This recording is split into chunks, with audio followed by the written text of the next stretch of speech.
I can't imagine what I would have done without Chris at Camp Piedmont. He attended as a camper, a high school freshman, sophomore, junior, and senior.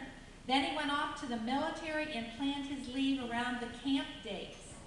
I could always count on Chris to make certain that everything was going well on the boys' side of the campground. Well, not the glue, but, you know. Besides making it fun for campers, he was always aware of their safety. Camp Piedmont would not have been a successful program without Chris. Knowing his enthusiasm, responsible manner, and love for the children kept him at the top of my list each year. Chris Duvall.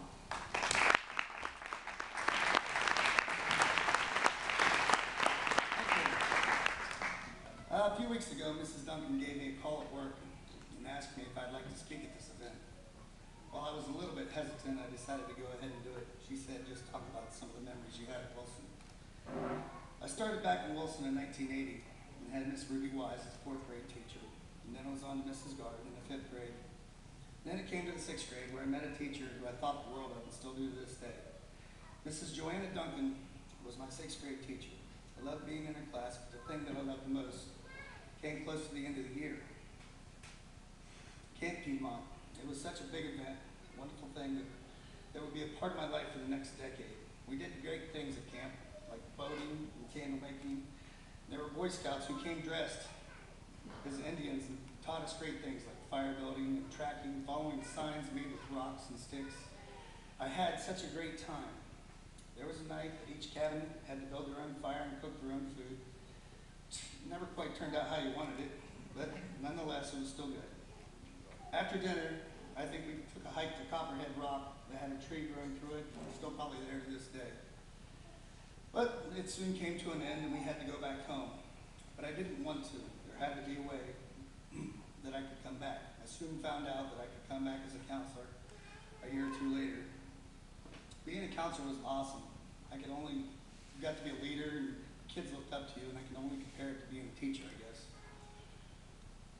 I got to school early the next time camp came around. We had to load all the gear.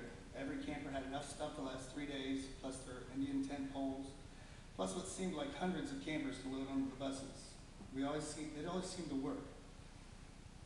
On the way to camp, we sang songs like "The Horse Went Around with His Foot Off the Ground," "The Other Day I Met a Bear," to which Lonnie Smith, another counselor, would always add another line, something to the effect of putting on his karate belt and whipping that bear and keeping his pelt. The kids loved it. I would always joke with the kids when we got closer to camp, we'd see a rundown barn. I'd say, "There's the girls' cabins." They'd never believe me, though. We always arrived soon after, and it would all have to be really quiet so the bus drivers could do the extremely scary hairpin turn. And then we'd unload. Everyone would go to their respective cabins, and the 3 days would start. There was always something going on, whether it was one of the classes you signed up for, or setting the table for the next meal. We'd have a kickball game that everyone wanted to win. And of course, there's always the annual teachers versus counselors volleyball game. But it seemed us younger, more athletic counselors could never pull out a win. And then there was a famous song that was sung by Mr. Speach, which was "The Hole in the Bottom of the Sea." And it was echoed by all the students. And they told everyone they had to sing it to pass the 6th grade. The results of the singing test would be posted in the dining hall the next morning. The next morning, without fail, the students would come in looking about for that list that contained a pass or fail grade. They'd never find it. I continued doing the same routine year after year until I graduated, and then I joined the Air Force. And once I was stationed at a permanent base, I figured I would take leave at the same time camp came around. And I did. I was able to do camp a few more years, always scheduling my leave around camp time. I was always welcomed by Mrs. Duncan and the rest of the teachers. And when I stopped going to camp, I had gone at least 10 years. The first time I went to camp was almost 30 years ago. I can still recall all the stuff that we did.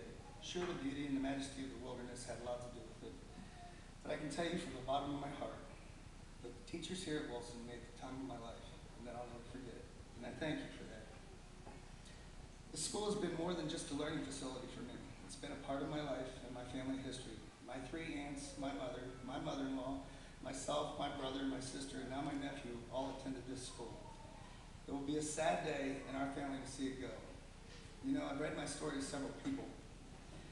And Everyone said your memory isn't about Wilson School. And while I somewhat agree, sure, I remember Warren Singleton getting a little bit lippy with Miss Wise. And me getting cracked by Miss Carmichael for fighting. And meeting my lifelong friend and groomsman at my wedding, Dave Spires. And who could forget Miss Collins, who is now Mrs. Wilden and teaches my 7th grader at Roosevelt Middle School. But I have to say, if it wasn't for Miss Duncan in Wilson School, I never would have gone to camp. I wouldn't be one of its honored alumni. And I wouldn't be speaking at this event. So thank you for your time and listening to my story and the memories about Wilson.